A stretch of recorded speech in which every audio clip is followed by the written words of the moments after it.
Knee-high boots. Knee-high boots. I need to Knee-high. my sweater. It's... Warning, this podcast contains violence, sexuality, gore, and other horrible and disturbing things. Listener discretion is advised. Also, the hosts of this venture are ignorant dipshits, so please do not take anything they say as fact. And enjoy the show. Now, are you sitting comfortably? Good. Then we'll begin. Today we had 15 homicides and 63 violent crimes, as if that's the way it's supposed to be. The atoms in your left hand probably came from a different star than your right hand. It is our basic human right to be fuck up. A second plane now has crashed into the other tower of the World Trade Center. Putting chemicals in the water that turn the friggin' frogs gay. The defendant shall be incarcerated for the rest of her natural life with no possibility of parole. You are not machines. You are not cattle. You are men. We were somewhere around Barstow, on the edge of the desert, when the drugs began to take hold.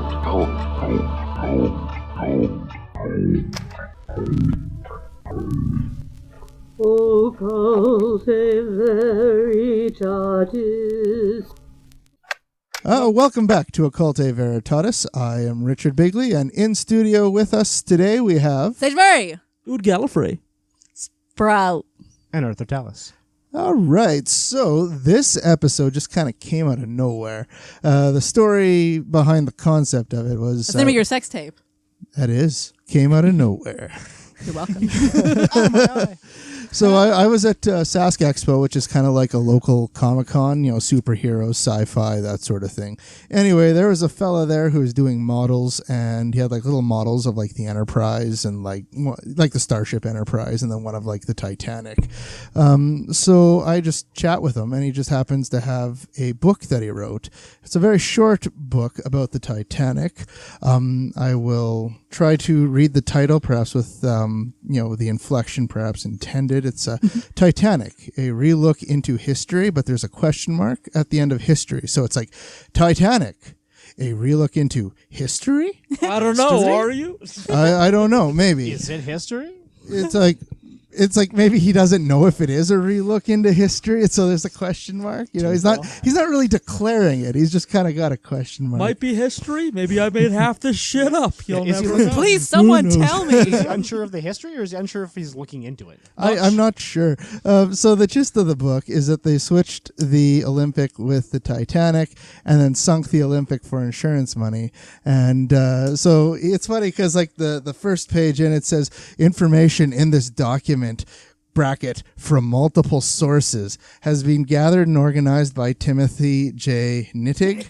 And so if you happen to find Timothy J. Nittig anywhere, maybe see if he'll sell you one of his books for $20 like he sold mine, because it... That was $20. Yeah, I paid $20 for this. It totally worked. You paid $20 for a poorly bound, a poorly printed... He paid $20 for a story. It's a story. I like it. Yeah. And so it's like from multiple sources. And to be quite honest, I think it would have been awesome if the dude like even cited one of them. It's like from multiple sources, but he doesn't tell you any of them. Where'd you find that out? Fuck you. Do your own research. Exactly. Do your own research. Mind your own goddamn business. I'm not here to use Google on your behalf. All that emotional labor and whatnot for having to Google stuff. Could that be considered copyright? Him not citing his sources? I don't know. I mean, I'm not sure any reputable source would write like this fellow. Yeah.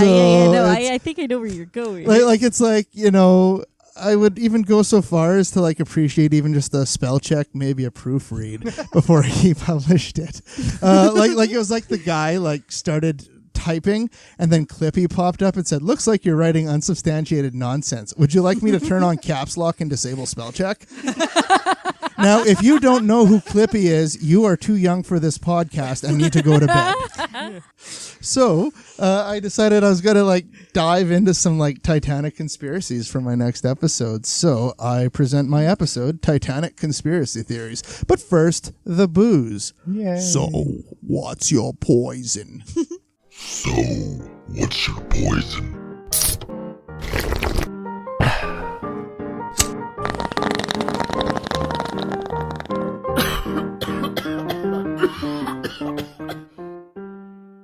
All right, so we are staring down a brown bottle, but like two of them.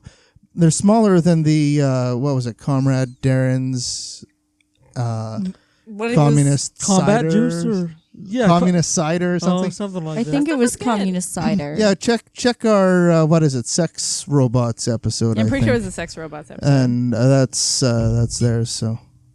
So this is, It is. for people who don't know, which is everybody except me. I'm the one that brewed this, or not brewed this, that made this into alcohol.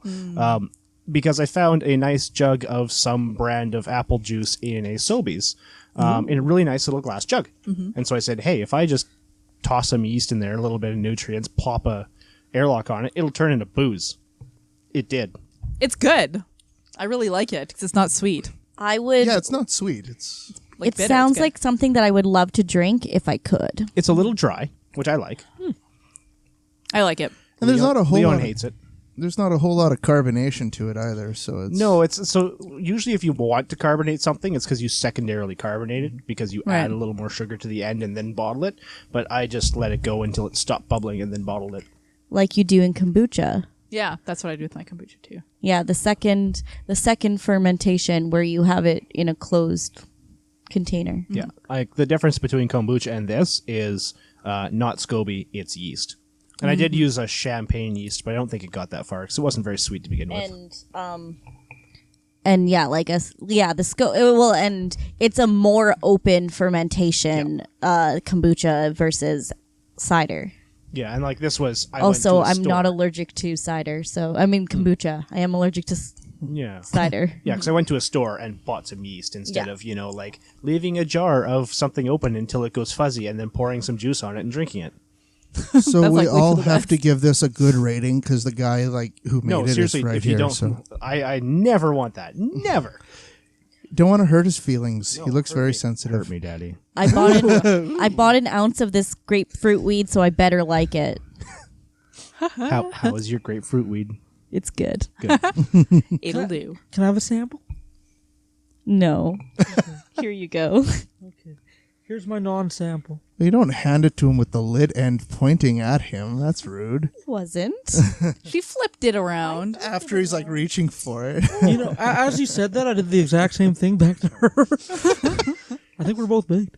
So I do give my own cider a 6 out of 10. It's perfectly passable. Ood and I pass joints back and forth very often. Yeah. Almost once a week, I'd say. And apparently aggressively. And we don't like each other, apparently, as we do it. Wait. And you pretend to be a tree, right? Yeah. Yeah. All right. Kill. I would give this like a 7.5. I really like it. It's not sweet and it's got a little bit of that bitterness. It's good. Yeah, I think I'll go with a good 7. I'm gonna give it a 6 out of 10. I think it would. I would like some spices in it, like maybe some some cinnamon and cloves. Nutmeg, cloves. Yeah. Yeah. I think that would set it off. That would make it into a sounds hearty curious. winter cider. Make it do that. That's make a good it idea. into a apple pie cider or something like that. No, not apple pie. I'd say more of a malt spices. So you want to add a little bit of citrus in there. Oh yeah. A little bit of cloves, allspices, anise. Yeah, maybe 5 spice. Just a 5-spice blend. Yeah. It's hard to get blended Eagle these days. Generally what you'd think of as pumpkin spice, but better. Yeah. And now let's take up the story from survivors of the Titanic themselves. First of all, an American passenger, Miss Edith Russell, traveling first class. Where were you just before it happened, Miss Russell? In the library. The steward had just called out, 11:30, lights out.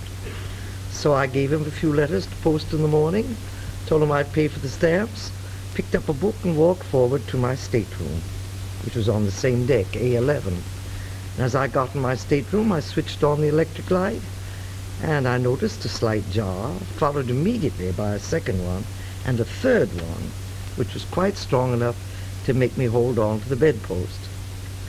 The boat came to a full stop.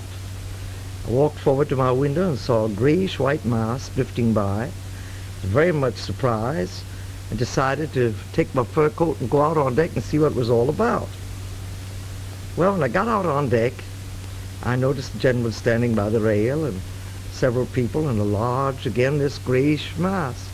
I said, what on earth is that? That? Oh, madam, that's a lifeboat. That's an iceberg. Iceberg? Gracious, I've always wanted to see one of those things since I was a child. Well, you're seeing it Corker now.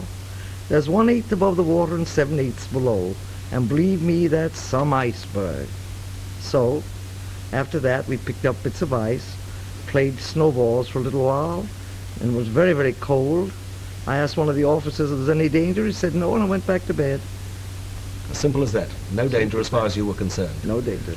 Now, what about Mr. Witter, second-class smoking room steward? What did you think the Titanic had hit, Mr. Witter? Well, I didn't think she'd hit anything. I thought she'd dropped a blade from the propeller, you know. How did you find out what in fact had happened? Well, I went down to the working alleyway where my cabin is, number 7 Glory Hole. I was standing there talking to 2 or 3 fellas, and a carpenter came along, and I heard him say, the bloody mailroom's full of water. I said, what's that shit, mailroom full of water? He said, yes. I said, well, what about those bulkhead doors forward? He said, they're not holding, Jim. Of course, then I walked into my cabin, number 7 Glory Hole, and I opened my box. I called everybody. I said, come along, fellas, get up, she's going down. So I opened my box, took out some matches, some cigarettes, and I said, come on, fellas, get out. What the hell are you talking about? They said, get out of here. And someone threw a boot at me. I said, good night, gentlemen. Just as easy as that. As far as they're concerned, no danger either, not at that time. Well, now, Commander Lightoller, the second officer of the Titanic, died recently, but in 1936 he broadcast his story of that night. And it left 6 compartments open to the sea. The water flowed into the first 6 compartments forward of number 4 boiler room and caused her bows to sink so much that the water flowed over the top of the aftermost watertight bulkhead, filled the next compartment, then overflowed again into the next one, and so on. Well, from that moment, as the captain very well realized, nothing could save the Titanic, and the order was given, lower the boats. Quartermaster Rowe, who's here tonight, was a very surprised man. Where were you, Quartermaster? I went on watch on the poop at 8 o'clock. At 10 o'clock I read the log and passed it onto the fore bridge. At 20 minutes to 12 I was pacing up and down the deck and I felt a good jar. I thought that was peculiar. I looked along the side and I saw what I thought was a windjammer, but as it came astern I saw it was an iceberg. The engine was going full speed astern then, so I pulled the lug in. After that it got a bit quiet, except for the blowing off of steam, and heard nothing or see nothing till I saw a lifeboat being lowered on the starboard side. I reported it to the bridge. I asked them if they knew there was a boat being lowered. They said they did, and wanted to know who I was. I said I was the after quartermaster. They asked me if I knew where the distress rockets were. I said yes. They said bring them on the bridge. When Captain Smith saw me bring them up, he told me to fire one and fire one every 5 or 6 minutes. After about 2 or 3 minutes he said to me, can you Morse? I said yes, a bit. He said call that light up, tell her where the Titanic's sinking, please get all your boats ready. She never answered. Let's ask Miss Russell to take up her story again, and let's jump ahead in time. The last we heard from you, Miss Russell, you were going to bed. You decided to go to bed.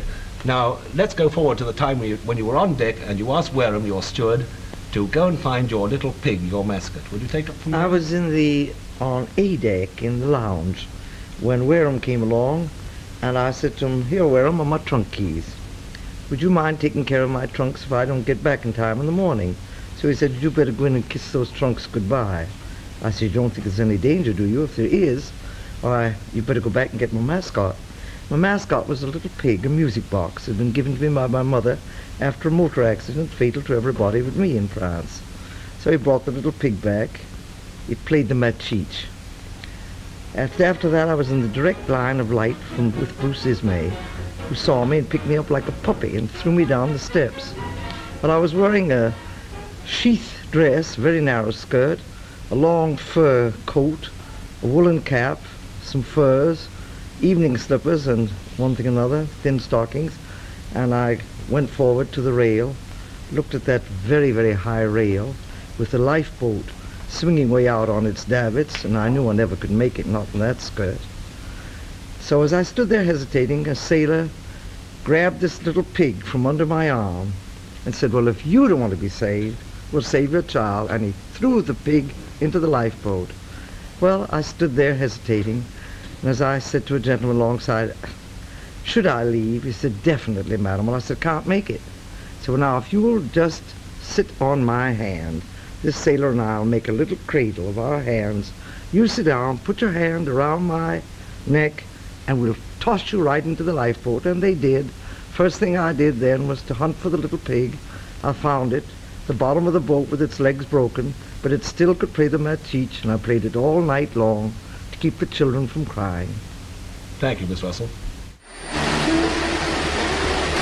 What's your Titanic conspiracy? Okay, so there's quite a few I found. The first one is the insurance fraud switch, which is basically what this dude's $20 book talked about. The gist of it is the British White Star Line had basically really tight competition. The Cunard Steamship Company was basically one of their closest competitors. Held records at the time for the largest steamships, which were the Lusitania, and the Mauritania. I think that's how you say that. So both of these ships were also faster than anything that they had in the White Star fleet. So, capitalism being what it is, if your competition's bigger and faster, can carry more people than anything you have, you certainly have to adapt. So, in response, the White Star Line responded by constructing the Olympic-class ship. Three of them were built: the Olympic, the Titanic, and the Britannic. So the Olympic was built first and was more or less successful. However, on September 20th, 1911, while passing a military ship, the Hawk, the Olympic turned and everybody was caught off guard, and they just nailed the Hawk. It's the name of your sex tape. Nailed the Hawk, yeah. Sounds like a gay porn or something. Ow, I think. I believe bestiality is illegal in this country. No, it's not about bestiality. I could see like a nice loving gay porn. Yeah, it's just a little twink making hawk noises. Oh, with a beak. Oh, you can have a beak. It's like doggy. Like furry It's porn? more of like a furry porn. Yeah, like it's a not furry bestiality. porn. It's It'd furry be feathery porn. in that case. But I'm yeah. also reminded of that Yeah. one wrestling scene, and It's Always Sunny Now, where they're dressed up as eagles. I'm the garbage man. Just go in the ring and throw garbage everywhere. That's a good show. It is. So anyway, the Hawk, being a military ship, was equipped with a battering ram, which busted up the Olympic pretty bad. But it wasn't bad enough for the Olympic, as they were able to make it back into port, but they had a massive hole in its side. But it still didn't sink. So it was kind of cool, because then the White Star Line can be like, well, our ships are unsinkable, and they can kind of keep promoting that line of things. So that false sense of security was actually based on an event. Yeah. Also, spoiler alert, they're not. Spoiler alert. I did not know about the non-sinking ship before the Titanic. Really? I was unaware of this. So the Olympic would eventually be held responsible for the accident, and this series of events was generally accepted by both historians and conspiracy theorists as a fact, and what really happened. Now, the conspiracy moving forward basically goes on to state that this crash was a disaster for the White Star Company, as they were held liable, and apparently there was no insurance coverage for the collision. I'm not sure if this is true or not. It seems weird that a company wouldn't have bought collision coverage on their brand new boat, but whatever. Live and learn. I mean, whatever, I guess. I'm not an expert in hull or marine insurance, so, like, much less British insurance policies of 1911. So why the fuck not? So maybe if I'm wrong on that, I'm sure somebody will be able to fill me in. But that was kind of the gist of the conspiracy theory. boy. So the Olympic was severely damaged from this accident, and repairs would be costly. In reported estimates were that the damages were under $125,000 as such, but they were like, well, the ship won't make any money sitting in dry dock being repaired. And so the conspiracy kind of goes on to insist that the damages were actually more than they had originally reported. So the White Star Line would take the Olympic, and they switched everything out with the Titanic, and rebranded the ship and everything, and then they sent the damaged Olympic, which was now rebranded as the Titanic. Meanwhile, the brand new Titanic was rebuilt the Olympic, or the Olympic that they said was repaired after this incident, and then they sent the damaged Olympic out to out to the sea, and then they sunk it to collect the insurance money because it was too costly to repair.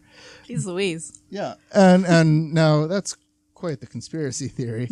However, as far as battering rams go, that's also the name of your sex tape. Yes. Such as the one on the Hawk. They thought it would cause a lot of damage in wartime, these massive ships with these battering rams to puncture holes and push things over and whatever. But they were a lot less effective in combat than they had originally thought.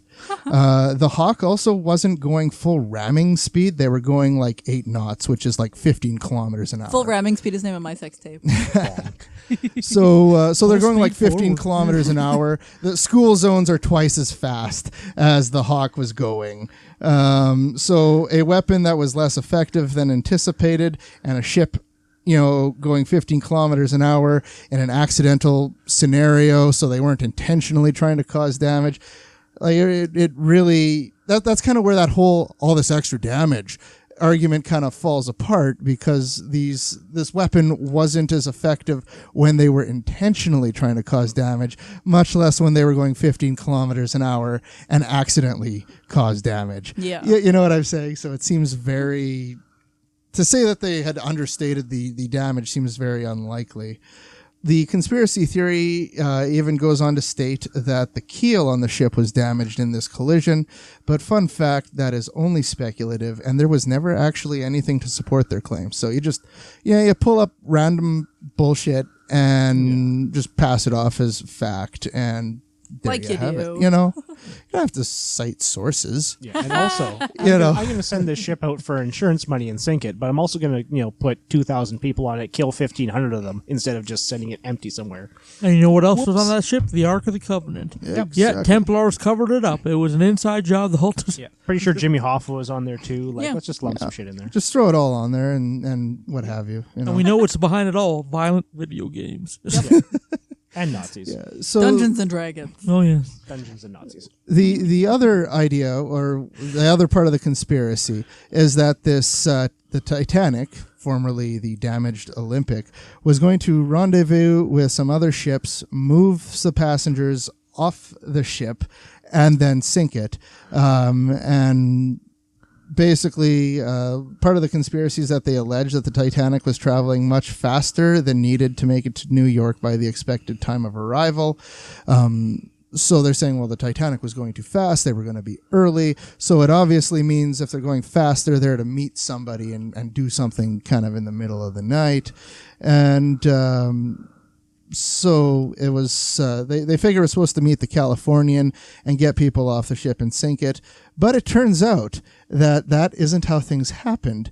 But they did actually, in fact, hit an iceberg, which fucked up their whole insurance scam, in the sense that they were going to we're going to sink it intentionally and claim insurance money. And then, oh shit, well, there was actually an iceberg that we hit and sunk the ship, which is why the Californian, wasn't present where it was supposed to be, was because they didn't quite make it there. And, but it was also interesting because they had history eventually criticizes the Californian for not making it to Titanic to rescue people. So it seems weird that if they were really that close and intending to meet up with the Titanic, that they wouldn't have and are then subsequently, criticized in history for it. I guess the other issue with the swap theory is that the Titanic and the Olympic had different configurations. So where rooms were on the one, they weren't rooms on the other. So like on the Olympic, the B deck was a promenade, whereas on the Titanic, the B deck was configured to be luxury suites, which makes the Titanic heavier than the Olympic. So when they say the Titanic was the largest ship at the time, that's why they're meaning like it was heavier. Like the Olympic and the Titanic were physically the same volume, but the Titanic was heavier because instead of having a promenade, they had luxury suites on B deck. Oh boy, so it outweighed a little bit. Yes, and but they're saying they seem to not take that into account in their conspiracy theory. Yeah. So they're saying, well, no, this is all part of the conspiracy. It was, and however, some crew, said during, questioning and on an investigation, there's this quote here from Steward Edward Wilton. And I don't know who wants to read it. You've got this nice sultry C sort of voice, so I'll get you to read it. I went down to the boat deck. They were just getting away lifeboat number 5. I assisted in getting away lifeboat number 5, and I was ordered to the storm room. I went down to the storeroom. The way I went to the storeroom was down B deck, along B deck. As I went along B deck, I met Mr. Andrews, the builder, who was opening the rooms and looking in to see if there was anyone in, and closing the doors again. I went along B deck and used what we call the accommodation staircase, which goes through the ship and is used by the stewards. I went down to the storeroom and I got a bottle of biscuits, and I carried them up to the main dining room, through the reception room, up the main staircase. I got onto the deck. The boats had gone. Yeah, so this quote seems to support the, that the ship that sunk had those luxury suites on B deck and not an open promenade, because the guy's talking about, seeing them going into the rooms on B deck, which weren't there on the Olympic. So that also supports that it was not the Olympic that sunk. False memories. He's just a secret violent video game plant there to screw up the narrative. He's fake news. Yeah. He's fake news. He is fake news. By CNN. Yes. Weak fake news, maybe even corrupt news. CNN corrupt and news, Breitbart. I think. And it was probably a deep fake of the Titanic sinking. Yeah. So anyway, the conspiracy theory also goes on to state that on the wreckage, there's writing on the ship of an M and a P, as you would find in Olympic, but not in the name Titanic. So while this could be true, you would think that such a massive change would be in full public view at ship dock, where they were allegedly making this change. But, nobody came forward saying, hey, look at that. They changed the ship. That's name. not the kind of thing that when you get on a luxury liner that you're like, oh, they put the wrong name on the ship again. I'm just not going to say anything so as not to embarrass this multi-million-dollar company. Now, my source is a James Cameron movie, but when that ship was setting out, it seems like hundreds of people were there to witness the biggest ship in the world take off into the ocean. You think somebody would have spotted, hey, that says Olympic.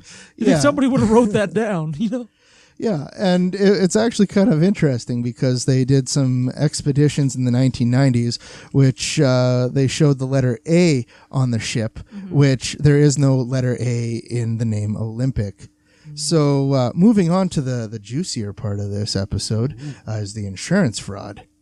So how expensive was the damage to the Olympic from this accident? Well, they had said it was under $125,000.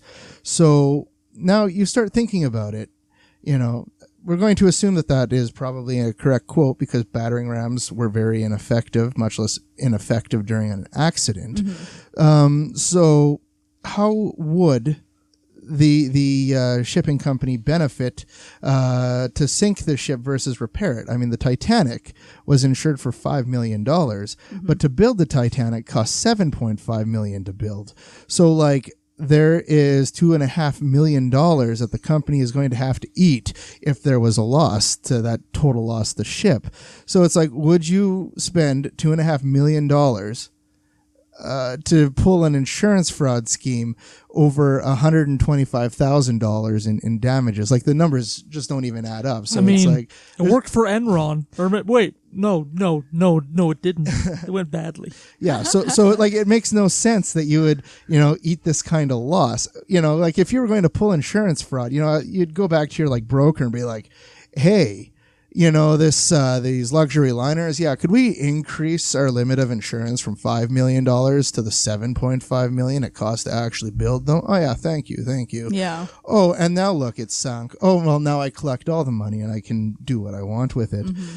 Yeah, so it doesn't make sense to lose $2.5 million over $125,000 in damages.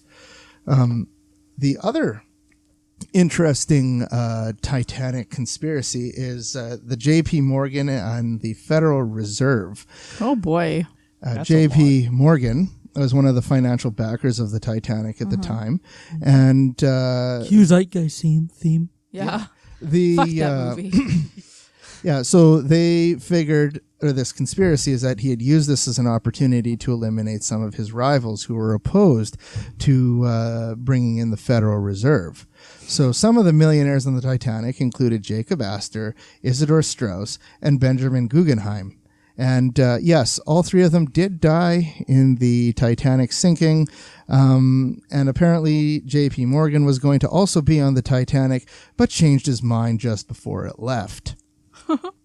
So J.P. Morgan supports the creation of the Federal Reserve, which is a central banking system in the United States. Basically, a number of financial crises at the time led to a desire for a central bank to control the money system in the U.S., to kind of counteract some of the capitalist bullshit that was going on at the time. And so, like, it was designed for the purposes of maximizing employment, stabilizing prices, and moderating long-term interest rates. So anyway, the conspiracy. Astor, Straus, and Guggenheim were eliminated by J.P. Morgan because they opposed the Federal Reserve. Now, Jacob Astor and Benjamin Guggenheim didn't seem to have a position one way or the other on the matter. All I could really find on them and the Federal Reserve were like other conspiracy sites. So like, I can't really offer up anything on these two because I couldn't find any information on them and taking a position on the Federal Reserve. But Isidor Straus, he was a Democrat Party representative several years prior to the sinking of the Titanic, and the Democrats were the party that brought in the Federal Reserve. So it would seem that the Straus would have been in favor of developing the Federal Reserve, being that he was a Democrat that brought in.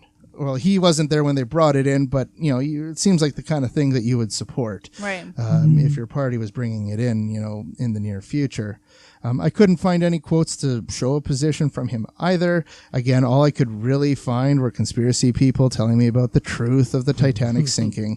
And it also doesn't help when your Titanic conspiracy sites also have strong anti-Jewish sentiments expressed as well. So that sort of thing, it's kind of wishy-washy. And like I said, I think Straus was actually in favor of the reserve. So the plan was, because he had three enemies, not to like have them shot or killed, but an American in America was going to sink a British ship to kill three people. Yeah. Sounds exactly. about right. As opposed to like spending the same amount of money and planning that would take to, I don't know, poison them, shoot them, have some person shoot them, an like accident. Like there was so much more. I think it's easy to disappear people in the early aughts of 1900. Like it just doesn't make sense that you would sink an entire ship, build a ship for $7.5 million to kill people. Like it just seems. So it's going about it the wrong way. Well, yeah, and like J.P. Morgan, like he's a capitalist fuck, but like sinking a ship to kill 3 people and killing like hundreds of innocent people, including like ruining a bunch of like investments that he probably like had in it. Like I don't know. That's like Joker levels of evil. Yeah, that's like I'm sitting here with flappy gloves, twirling my mustache, going, "I know the way to kill them." Exactly. Exactly. It seems like cartoonish. It's cartoonish evil. Yeah. You know what I'm saying? It's just out there. Yeah. Now, the third conspiracy I'm going to speak about is, and now this one, if I'm going to park my like conspiracy mind behind what happened, other than the generally accepted facts of the case, I would park it behind this one, not because it has evidence in favor of it, but rather it seems to be the only one that doesn't have hard evidence against it. Yeah. More or less in a roundabout. It's only sort of vaguely way. plausible. This is the most plausible. This is the most kind of plausible, I think, of all the conspiracy theories. So it's that the Titanic was attacked by a German U-boat. The only other country that could challenge the Royal Navy for supremacy on the high seas was Germany. Like Britain, they could not fully grasp the opportunities presented by submarines, but since all the other naval powers were building submarines, Germany felt that it couldn't be left out. Their very first operational submarine is now preserved in the Deutsche Museum in Munich. Krupps launched the U-1 at their Germania yard in August 1906, and she displaced 283 tons when fully submerged. Her Cortin kerosene engine drove her at nearly 11 knots on the surface, whilst her electric motor produced almost 9 knots submerged, albeit in very short bursts. Her designed surface range of 1,500 miles proved to be wildly optimistic, and on her trials she was pronounced unfit for operations at any distance from the coast. Inside, her hull is crammed with all manner of diving controls and the banks of accumulator batteries required to power her electric engines. This left very little space for the crew. However, they did have the luxury of a toilet, placed rather pointedly right by the 3 torpedoes that the U-1 carried as her main armament. Although the U-1 was far from satisfactory, she successfully proved that the basic concept was sound. The Admiralty was quick to see the dangers to its capital ships, but still had no idea how to deal with this new threat.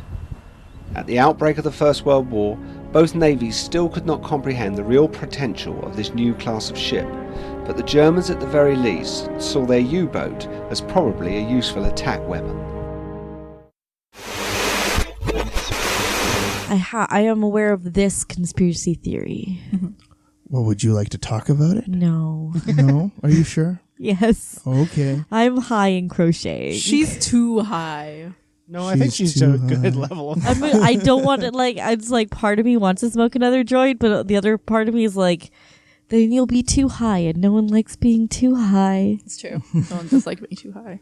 So now I'm just crocheting. You're just crocheting. That's as much. And I'm listening very intently. She's like, I'm going to crochet a bong, man. It's a circle. It's a beret. Now, mind you, most accounts of survivors seem to favor the hitting an iceberg story, and that there really was never any evidence of a torpedo attack in any of the wreckage. No evidence of a torpedo attack is the name of your sex tape. There you go. And the Germans would have nothing to gain by sinking a civilian ship 2 years before World War I. But they did, in fact, sink the Lusitania in World War I. So basically, according to an article I found in the Huffington Post, some nameless accounts seem to indicate that they saw an unidentified ship between the Californian and the Titanic wreckage. Now, other nameless survivors also reported allegedly that there were explosions. So, who knows? Yeah. You know, I get, and in that sense, you know, like I said, that's why I kind of park my conspiracy mind behind that it's one. not I the guess least plausible. It's like, not least plausible, you know. You know, when you find Russian subs nowadays off the coast of Norway, and they're like, "Hey, what are you doing there?" And they're like, "Oh, nothing. We're doing nothing." I mean, you know, it's not the weirdest thing. One of the reasons that British like ship pathways were shut down in World War II is because the Germans started taking out the Germans started taking out like civilian transport vessels and civilian like passenger vessels, like not even wartime ships. That's why the British like shut down a lot of their ports, is because the British started going after civilian craft. So it's not out of the realm of possibility, but it's like seems a bit early. And then here's number 4. 1912, right? 1912. Yeah, that's Seems- when they sunk. Seems a bit early. It was April, I think, in 1912. It was April 14th, 1912. There you go. We have like our resident Titanic expert here. I'm not a resident Titanic expert. I'm just good at dates. All right. I'm the opposite. I'm bad at dates. You're Every the time- resident Titanic expert? Every time I go on a date, it just never ends well. 2 years before the beginning of the World War One. Yeah. So, I don't know. My dates tend to end well. Yeah. Nice. Nice. Sweet. Bumbo. So, number 4 is the Cursed Mummy. Oh, fuck yeah. Shit, yes. Yes. So, there's a number of conspiracy theories kind of surrounding a mummy, which are like fairly inconsistent. So, it's kind of like, there's other kind of stories about other things, involving Egyptian curses or ancient Indian burial grounds and shit like that. But really nothing to back it up. So like if you're going to, try to be, I'll kind of get into it here. The gist is that there was a collector of Egyptian artifacts traveling on the Titanic, and they brought with them an artifact that was cursed by a mummy. Sounds legit. Cue lightning strike. So they brought this cursed artifact on. Or another version of the story is that there was a mummy itself on board the Titanic. So like if you want a credible theory, like conspiracy theory, you should like at least be consistent. Mm-hmm. So anyway, there were no Egyptian artifacts on the Titanic. How do we know this? Because of the ship's manifest. Furthermore, the artifact, often referred to in the conspiracy theory, called the, quote, unlucky mummy, which is kind of attributed to this curse of the Titanic, is not really a mummy, nor is it cursed, nor was it on the Titanic, but rather it was in room 62 at the British Museum, where it has been since it was donated in 1889. Okay, that was boring. Yeah, what? So this like cursed mummy artifact that they like attributed this the Titanic sinking to was never actually ever on the Titanic, and it sat in this room since it was donated back in the 1800s, and so there you go. Who would have thunk that? Wait, what museum? The British Museum. Now, I'm not a master British of the supernatural, Museum. but I understand that mummies are mobile, and they could have dressed up in, human clothes. A trench coat. A trench coat, perhaps, and worn a broad hat. Maybe it was and 3 short mummies in a trench coat. I was just about to say 3 short Snuck mummies on- in a trench coat. Snuck onto the ship and then That's the took name of your enough, sex tape. and then took enough levels in potence to gain mummy strength, Okay, and but- then they slashed open the side of the ship like it was butter. As soon as you said the mummy, I obviously thought of the 1999 film. And I was like, oh shit, what was the really hot dude's name? that Brandon was the guy? It was Fraser. Brandon Yeah. Fraser. And so I Bring was like, Brendan Fraser back. and He looking this deserves up, it. have you seen a picture of him lately? He looks happy. Oh, He looks wow. happy.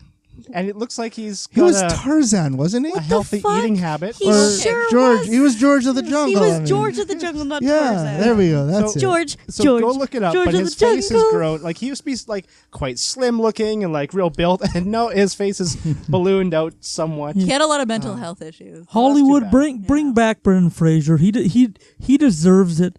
He's charismatic as fuck. He could be in the Marvel movies. Fuck He was you. the Encino Man. Yeah. If you're listening, Brendan Fraser, I still love you. Yes. I also still love you, Brandon. George of the Jungle. Strong as he can be. Watch out for that tree. Beautiful. We need to like find every time we like break into any sort of song or make beatboxing or techno or anything like that, and just like make a big Rental skin. thing. Yeah. Activate. Make a That's right. Make an OV pod album. It'll be an well, it's gonna be called, what was it, white people bullshit or something like that? Yeah. Yeah. Yeah. If anyone can do it, it's Rental Skin. Rental Skin will totally do this. Mhm. Rental She's Skin there. is amazeballs. Yep. Yep. So the next theory, number 5. I don't know if you're a fan of numerology or not. I don't even know if this is numerology. I know someone. I love who numbers. is- They rule my life. Ha, ha, ha, ha, No. ha, ha, capitalist wasteland. But chaotic. so the this theory is that the ship's registry number was 390904. Now, if you take those numbers and then kind of hold them up to a mirror, they seem to vaguely resemble the phrase "no Pope." And No Pope so- is the name of my new choral band. My new No Pope? Protestant choral band. No Pope is kind of more like I think like a black metal. I think like a Marilyn Manson-y sort of New- like a sound out of new it. metal. Yeah. I like it's like a evangelical choir. A Protestant choir band. Yeah. Protestant choir. A Protestant choir. or an Orthodox choir. No, well I guess or like one of those Orthodox Southern people have- Baptist ones. No Pope. No. That's what I was thinking. No Pope. He doesn't have power. Sing it higher. No Pope. Mm. Fucking brilliant. And I went to Bible camp. Come on. so apparently, the registry saying "no Pope" when mirrored spooked the Catholic employees at the Harland and Wolff Company, which was the company that built the Titanic. Now, the fun part about where this one falls apart is the Titanic was actually the 401, not the 390904. There was no 390904 associated with the Titanic at all. And furthermore, there weren't a whole lot of Catholic employees at the Harland and Wolff company, since they were very much a Protestant company and expelled Catholics from their company several times in their history. Yeah, it's in Ireland in the UK. Like it's Northern Ireland. They're not super into the whole Catholic thing. Exactly. That's still today, like I believe there's a some big troubles about that. Yeah, I believe there's firing issues back in up. Northern Ireland because of this exact thing. Global protests in the air because Today. Ireland's getting back in action too. Oh no, we have Irish listeners. I should not be making black and tans jokes. I'm very sorry. Ooh. I'm Irish. I'm Canadian and terrible. I'm sorry. I can't speak for all Irish people though. Right. I'm like part Irish. I still call Gaelic garlic, so Yes. I'll allow it. If I'm counting under my breath, it's because I'm crocheting. I have garlic carrots in my car. Shut up. What? I do. Garlic? Homemade lacto-fermented garlic carrots. Oh I wasn't my- sure if I should bring them in because they stink. Say, why the fuck didn't you bring them in? So they're the fermented carrots that are garlic. Yeah, there's even the pieces of garlic in there, and you can eat them. They're delicious. Okay, so theory number 6. There was a fire in the coal bunker. So this guy named Ray Boston put forward this theory that the Titanic was going so fast through these ice waters because of an uncontrollable fire which started 10 days before it sank.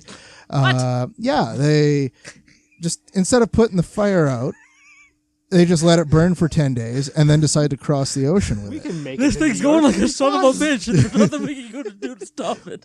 So I they- need an adult. Need an adult. There was something about the coal having to be in the chute and then taken out, wasn't there? Yeah, well, the fire was burning when they departed, so they figured that there was the potential for like several explosions below decks. So they wanted to cross the Atlantic at full speed, despite icy waters, to unload passengers before these explosions happened. Jesus. Why you would leave dock, with such a risk? I guess it was a different time. I back have a then. lit rag stuck in the top of my car's engine or my car's gas tank, but I'm not going to take it out until I get to Edmonton. Exactly. Just risk it. So Just go fast. It'll So be the Titanic was the prequel to Speed 2 Cruise Control. If the ship drops below 25 knots, it's gonna blow.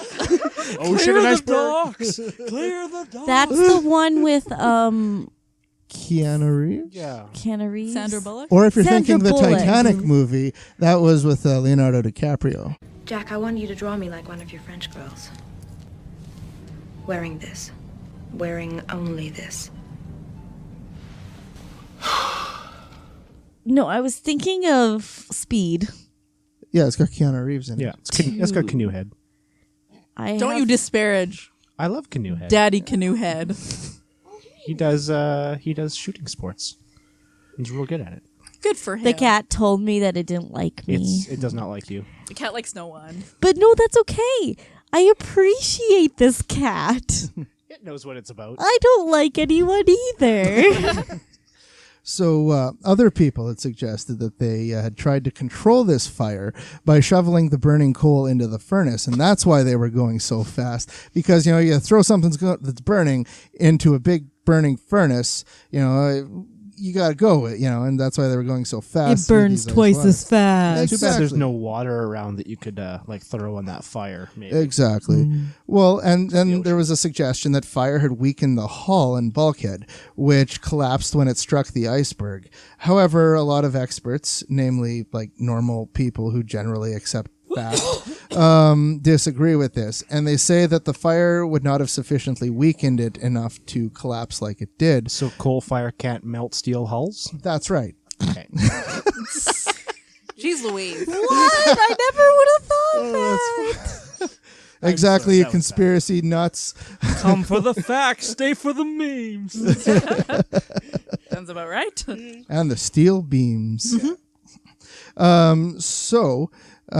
Basically, it wouldn't have caused it to collapse. Other experts suggested that the fire would have actually been beneficial to the Titanic because they would have had to move coal away from where it was burning, and as a result would have redistributed the weight around the ship that would allow it to last longer when it was sinking instead of rolling over when it took on too much water on the one side. Someone much smarter than I did figured that shit out. Because, if everything's... if you're taking on all this heavy water, but the water, fills the one side, and so instead of taking on water and having this heavy coal in there as well to kind of put the weight on the one side of the ship to cause it to roll, all the coal was moved to the other side of the ship. So when the water started pouring in after the iceberg, then it kind of balanced the weight out. Well, so it would have. But apparently they just shoveled more coal into the furnaces. Well, there's a number of variations. Again, if you've got a conspiracy theory, be consistent. Taking on heavy water is the name of my sex tape. Oh, I like that. That's a good one. It takes place in a nuclear refinery. The problem about conspiracy theories is that they're not right and they're made up and people make up different stories. The problem with conspiracy theories is generally how they're not factual in any regard. Really relating to any sort of fact. Or logic. I wish both of my wrists didn't hurt and that I could find my other tensor bandage. Oh, shit. That sucks. Right now I have to switch it between hands. Just put your hands together like this, get Ood to wrap it all up in one, you'll be good. Okay, Ood. Okay, I'm ready. Get me a stapler and sewing you stuff. listen to the bondage episode, you know what you're in for. Yeah. So, that's kind of it for for conspiracies. However, I've kind of amassed some other sort of loose thoughts here. So a lot of people will kind of shit on Captain Edward Smith for going so fast through these icy waters.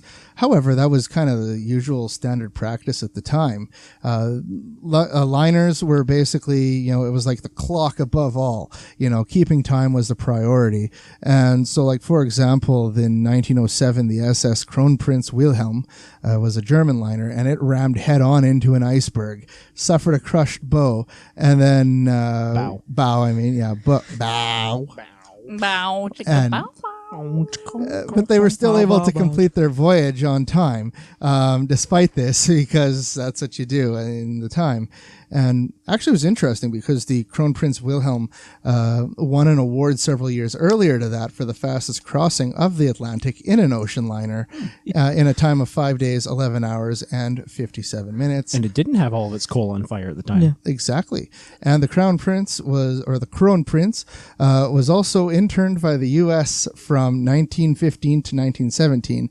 And then they renamed it to the USS von Steuben in 1917, which is kind of an off-topic point, which, Austrians caused both world wars, but yet everyone blames Germany. Yeah. But anyway.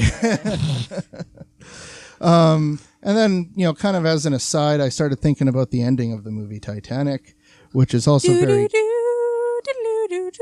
Celine Dion. Yes. Fuck you, which is Jack. also very concerning. You now drown. because like Rose dies at the end of the movie and like she's sleeping, and then we get a scene where her and Jack like embrace and share a passionate kiss, and you know, you just kind of assume that was the afterlife, and then all the people who died in the Titanic start clapping for them and all that stuff, and it's kind of like a happy-ish sort of ending, even though like everyone dies. But at the beginning of the movie, Rose is brought by her granddaughter. So like after surviving the Titanic, she met someone, got married, fucked, had a kid who then grew up, fucked, and had a grandkid for her, and you know, who would later bring Rose to the Titanic. So like there's a guy she ends up with and grows old with who's like just kind of filling this void, you know, that was left by the death of Jack. So like this dude, she's only known for like a day or so, you know. That's kind of fucked. You know, that's kind of messed up. But did you see how they jigged? I did see how they jigged. Did you see? Did you see how they jigged? I saw how they jigged. How else do you kind of like interpret that ending, you know? And then it's like, and then like before the afterlife scene, you know, there's like photo after photo of her living her life and fulfilling promises that she made with Jack. And like she says in the movie that these are the photos she doesn't go anywhere without.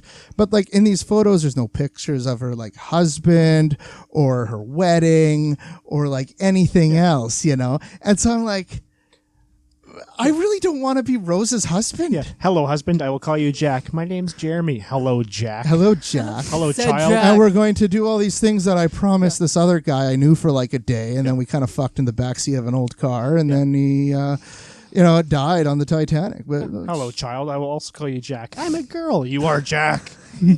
yeah, so that is the end of my Titanic conspiracy episode. Amazing. And so I am Richard Bigley, and signing off with us we have Sadie Murray. Ooh, Gallifrey. Sprout. and Arthur Tallis. have a good night. Love you. Bye. Bois. I gotta pee. I have to pee. Okay. I said it first, so I'm peeing first. Titanic conspiracy theories. It's always fun to dive into the tinfoil hat version of the world and see what they're talking about and theorizing. Yeah, not a lot of substance, but interesting nonetheless. So, I would love to play My Heart Will Go On by Celine Dion, but that is not anywhere close to public domain or something I could use in this podcast. So, I think I got something even better. From 1925, from the artist Vernon Dalhart, this is his song, The Sinking of the Titanic. Enjoy and see you in the after show.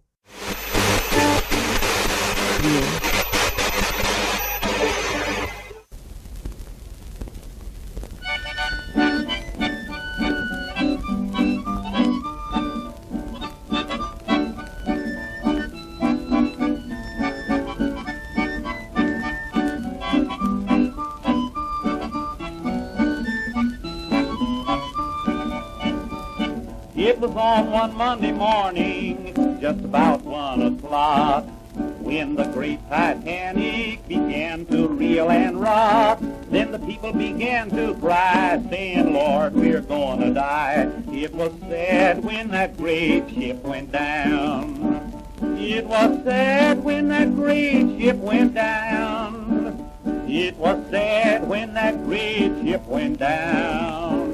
There were husbands and wives, little children lost their lives. It was sad when that great ship went down.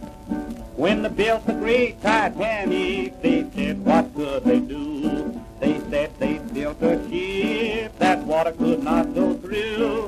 But God with his mighty hand showed the world it could not stand. It was sad when that great ship went down.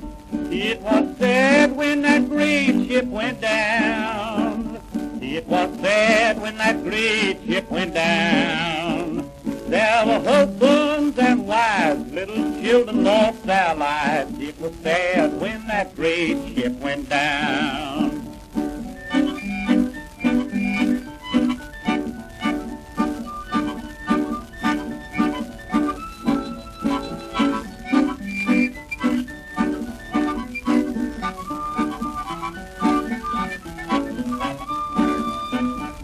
When they heard the signal ring, they were headed for the shore.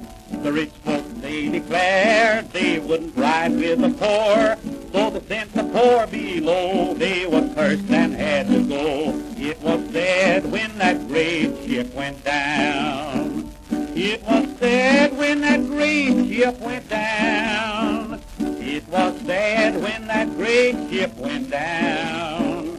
There were husbands and wives, little children lost their lives. It was sad when that great ship went down. When the people on the ship were a long ways from home, with the people all around them, didn't know that time had come. But death came riding by, 1,600 had to die. It was sad when that great ship went down. It was sad when that great ship went down. It was sad when that great ship went down. There were husbands and wives, little children lost their lives. It was sad when that great ship went down.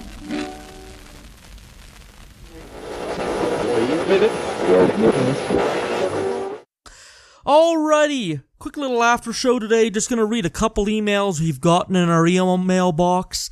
If you want to send us criticism, corrections, add to stories we covered, tell us stories, or just send anything you want to our email box and we'll read it. ovfeedback@gmail.com.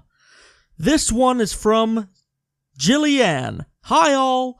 I just wanted to write and thank you all for your hard work. Thank you for pouring yourselves into the pod and speaking out against stigma. I sobbed both through the ECT and the sex and gender diversity episodes. They were perfection. Leon, you inspire me. Sage, you make me smile and strive to be my most authentic self. Ood, your voice and sense of humor remind me of a long-lost friend. Damn, I'm getting creepy. Anyways, I love you all. It feels like I've known you all my life, even though I've never met you. Anyways, love you all. Keep up the hard work. If you ever need a case suggestion, I have one for you. One of which is the murder of my sister's friend, Aaron Howitt.